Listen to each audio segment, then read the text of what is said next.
मिर्जापुर में देखिए एक बड़ी ज्वलंत समस्या है। यहाँ पे थोड़ा-सा औद्योगिकरण होना चाहिए।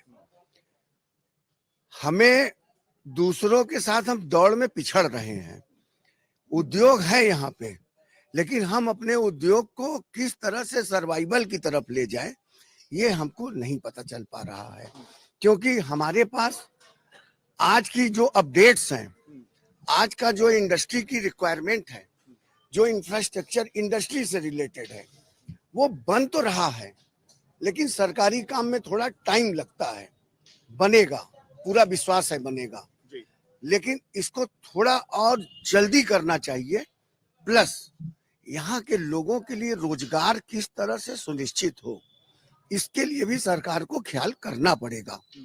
और यहाँ पे जो मूलभूत व्यापार थे, जो मूलभूत उद्योग थे, जैसे एक कारपेट का उद्योग, दूसरा पीतल बर्तन का उद्योग, इन दोनों उद्योगों में लोगों का बहुत अधिक जुड़ाव रहा और हर उद्योग में लाखों की संख्या में कारीगर काम करते हैं।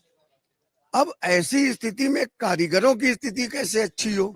तो कारीगरों की स्थिति तभी अच्छी होगी जब हमारे उद्योग की स्थिति अच्छी होगी। कारपेट उद्योग इंटरनेशनल जो डिस्टरबेंस है उसके वजह से इफेक्टेड हो गया। हमारा मेटल का उद्योग, पीतल बर्तन उद्योग, देश के अंदर जो कीमतों की बेतहाशा वृद्धि है उससे इफेक्टेड है। उसके अलावा नई टेक्नोलॉजी उसके पास नहीं है। हम गवर्नमेंट से चाहेंगे, गवर्नमेंट ने बहुत सी योजनाएं लगाई, क्लस्टर योजना दिया। चूंकि ये बड़ा पिछड़ा इलाका है, यहाँ पे जो भी इंडस्ट्री है वो माइक्रो इंडस्ट्री है, सूक्ष्म इंडस्ट्री है। उसके पास इतना पैसा नहीं है कि वो 10% भी अपनी मार्जिन मनी गवर्नमेंट के साथ लगा सके। तो हम गवर्नमेंट से ये डिमांड करेंगे कि जैसे गवर्नमेंट ने उत्तर प्रदेश के दूसरे शहरों में अपने कॉमन फैसिलिटी सेंटर्स बनाए हैं, चाहे वो टेक्नोलॉजी के सेंटर हो, चाहे वो टूल्स एंड मशीन के सेंटर हो, चाहे वो डिजाइनिंग के सेंटर हो। मिर्जापुर चूंकि हमारे पास अभी तक राजनीतिक वॉयस भी नहीं थी। हम जब 1955 में शायद इलेक्शन स्टार्ट हुआ था लोकसभा में, या 55 से पहले 47 में देश आजाद हुआ था, उसके बाद जो पहला इलेक्शन 52 में पहले चुनाव से हुआ, हाँ। तब से हमारे पास लीडरशिप रही, लेकिन हमारी लीडरशिप इतनी स्ट्रांग नहीं थी कि दिल्ली के संसद में बैठ करके वो मिर्जापुर की आवाज उठा सके। सन 75 में तब जाकर के हमें गंगा पे ब्रिज मिला, जबकि इतना बड़ा यहाँ पे ये समझिए उद्योग का हब था। ऐसे बहुत से उद्योग जो यहाँ पे आज के समय में नहीं है, उन उद्योगों से यहाँ पे एक ओझला का ब्रिज बना है, आप इसको कवर कर लीजिएगा। वो एक महंत जी थे, एक दिन की रुई के फ्लक्चुएशन में कमाई में उन्होंने पूरे ब्रिज को बनवा दिया, जो पूरा बनारस को और मिर्जापुर को, विंध्याचल को और बनारस को जोड़ता है वो ब्रिज।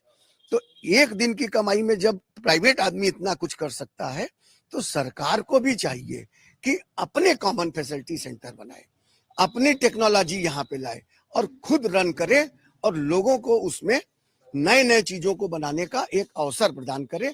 हम आज आपके माध्यम से ये मांग करते हैं कि गवर्नमेंट तो जो बनेगी वो बनेगी, वोट मतदाता जिसको करना है वो करेगा, लेकिन जिसकी भी सरकार बने, हमें ये भी हमारी भी जिम्मेदारी है, हम ऐसे प्रत्याशी को चुन के भेजें जो संसद में मेरी आवाज को उठा सके, मेरी बातों को वहां रख सके और सरकार से धन ला करके यहाँ पे सरकारी टेक्नोलॉजी सेंटर, सरकारी कॉमन फैसिलिटी सेंटर, वो अगर एमएसएमई से कहेगा कि आप अपना 10% लगाइए तो वो काम मुमकिन नहीं है, नहीं हो सकेगा।